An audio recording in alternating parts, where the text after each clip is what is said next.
वाणी दोहों, चौपाइयों, शब्दों के रूप में बोली गई है। इसमें पद्य भाग में राग तथा पद के अनुसार वाणी बोली जाती है। यह अमृतवाणी क्षेत्रीय भाषा में है। क्षेत्रीय भाषा यानी हरियाणवी भाषा में है, जिससे भावार्थ को समझना जनसाधारण के वश की बात नहीं है। यानी गुरुदेव भगवान कह रहे हैं कि ये जो तीनों समय की जो आरती है, इनमें जो वाणियां हैं, जो गरीबदास जी महाराज जी के सदग्रंथ साहिब से ली गई हैं और कबीर परमेश्वर जी के कबीर सागर से ली गई हैं, ये क्षेत्रीय भाषा में हैं, जिससे भावार्थ को समझना जनसाधारण के बस की बात नहीं है। यानी ये जनसाधारण शब्द जो परमात्मा ने यूज किया है, इसको हमने समझना है। जनसाधारण के बस की बात नहीं है। इसका मतलब सतगुरु रामपाल जी परमेश्वर जी ही एकमात्र वो शक्ति हैं, वो परमेश्वर हैं, वो खुदा हैं, वो तत्वदर्शी संत हैं जो इन वाणियों का खुलासा कर सकते हैं। यानी स्वयं कबीर परमात्मा ही इन वाणियों का खुलासा सही सही से कर सकता है, अन्य जन साधारण के वश की बात नहीं है। 21 ब्रह्मांड में जितने भी प्राणी हैं, 33 करोड़ देवी देवता, ब्रह्मा विष्णु महेश और दुर्गा और काल, ये भी जन साधारण की श्रेणी में हैं परमेश्वर जी के आगे। बाकी इस पृथ्वी के जो ज्ञानी आचार्य, शंकराचार्य, पंडित, मुल्ला, मौलवी, उनकी तो बात ही छोड़ दीजिए। तो परमेश्वर कह रहे हैं इसके भावार्थ को समझना कि इन वाणियों का क्या रहस्य है, क्या गूढ़ ज्ञान इनमें छुपा हुआ है। ये वाणियां भक्ति और परमेश्वर के विषय में क्या समझाना चाहती हैं। कहते हैं जन साधारण के वश की बात नहीं है। तो भाइयों और बहनों, अब हमने ये गलती करना छोड़ना होगा। कौन सी गलती? संत रामपाल जी को जन साधारण मानने की गलती।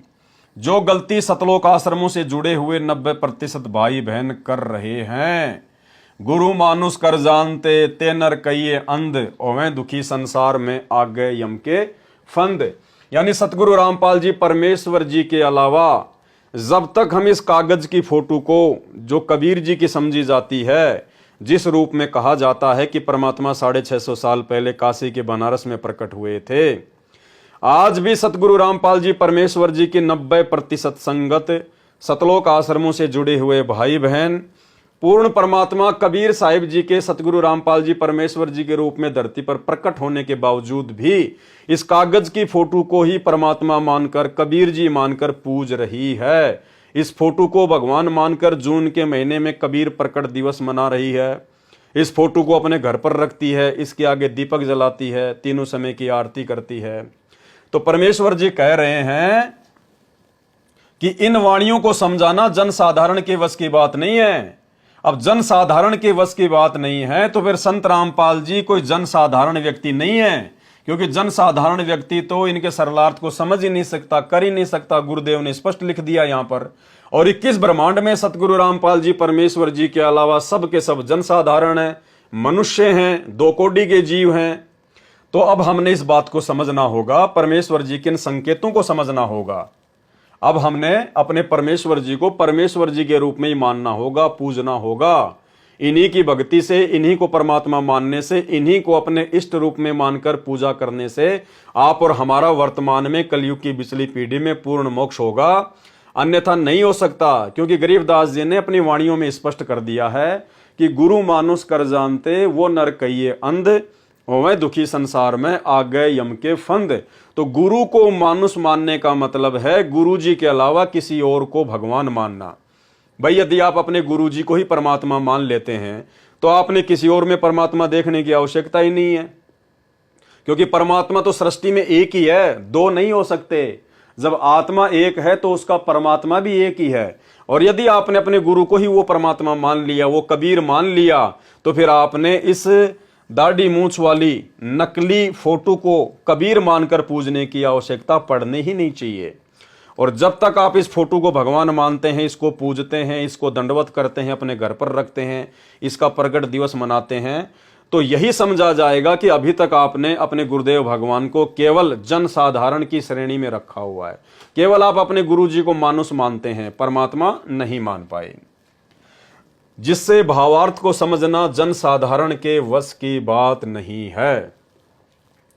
इस अमृतवाणी की भाषा साधारण है परंतु रहस्य गहरा है। तत्वदर्शी संत ही इस अमृतवाणी का यथार्थ अनुवाद कर सकता है। और गरीबदास जी महाराज जी के द्वारा और कबीर परमेश्वर जी के द्वारा इन वाणियों को लिखे हुए सैकड़ों वर्ष हो चुके हैं। 650 साल पहले कबीर परमेश्वर जी ने धर्मदास जी को निमित्त बनाकर कबीर सागर लिखवाया और लगभग 300 वर्ष पहले श्री गोपाल दास जी को निमित्त बनाकर आदरणीय गरीबदास जी महाराज जी ने सदग्रंथ साहिब की रचना करवाई, जिन 2 ग्रंथों की वाणियां इस भक्ति बोध में हैं। तो परमेश्वर क्या कह रहे हैं कि तत्वदर्शी संत ही इस अमृतवाणी का यथार्थ अनुवाद कर सकता है। यानी जिस महापुरुष ने ये वाणियां लिखवाई हैं, जिस महापुरुष की ये वाणियां है, वही महापुरुष तत्वदर्शी संत की भूमिका करके इन वाणियों को समझा सकता है, इन वाणियों को खोल सकता है।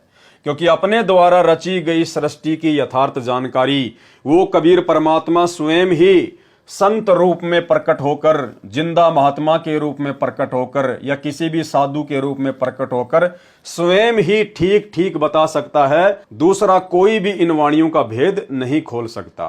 तो आज सतगुरु रामपाल जी परमेश्वर, जो कि स्वयं ही कबीर भगवान है, कबीर परमात्मा है, आप और हमारा सौभाग्य कि परमेश्वर कलयुग की पिछली पीढ़ी में आप और हमारे पूज्य गुरुदेव भगवान के रूप में प्रकट हैं, जो तत्वदर्शी संत की भूमिका भी कर रहे हैं।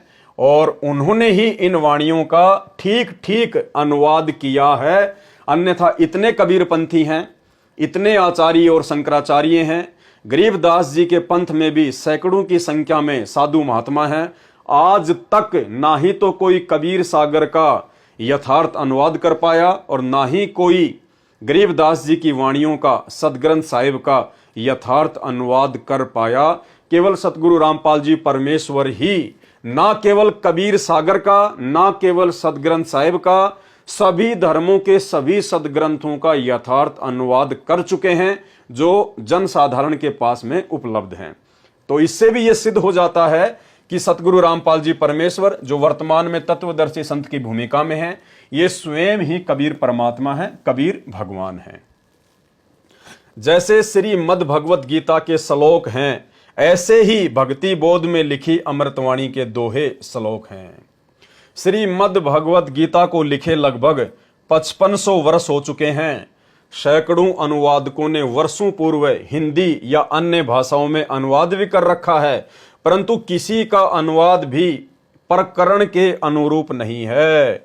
यानी वो वाणियां कहना क्या चाह रही हैं, उसके अकॉर्डिंग किसी का भी अनुवाद नहीं है। सबने अपने अपने मत अनुसार जैसा भी उनको समझ में आया उसी प्रकार से उन्होंने अपना मनमाना अनुवाद कर दिया, जिस कारण से अर्थों के अनर्थ कर रखे हैं। उदाहरण, गीता अध्याय 7 श्लोक 18 तथा 21 में अनुत्तम शब्द है। अनुत्तम का मतलब होता है घटिया, अश्रेष्ठ, जिसका अर्थ अति उत्तम किया है, जबकि अनुत्तम का अर्थ अश्रेष्ठ, घटिया होता है।